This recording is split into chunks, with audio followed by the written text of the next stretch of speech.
एक दफ़ा बग़ैर दावत नामे के शादी में गया और खाने की टेबल के पास खड़ा ही हुआ था कि एक तरफ से लड़की वाले आए और उन्होंने पूछा कि आप किसकी तरफ से हैं।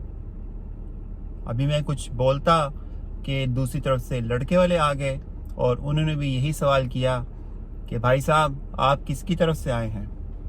मैं चुपचाप खड़ा रहा और दिल ही दिल में लोगों की गिनती करनी शुरू कर दी।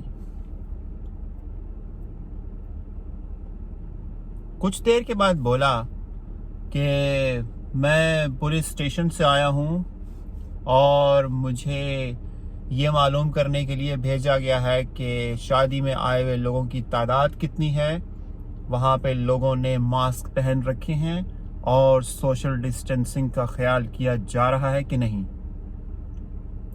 ये सुनकर लड़के और लड़की वाले दोनों मेरी तरफ लपके और मुझे वीआईपी ट्रीटमेंट दी। मुझे बिठा के उन्होंने हर तरह का खाना खिलाया और उसके बाद मीठा भी खिलाया। बाद में उन्होंने मेरी जेब में 10,000 रुपये का लिफाफा भी रखा और ये कहा कि भाई साहब ज़रा संभाल लीजिएगा।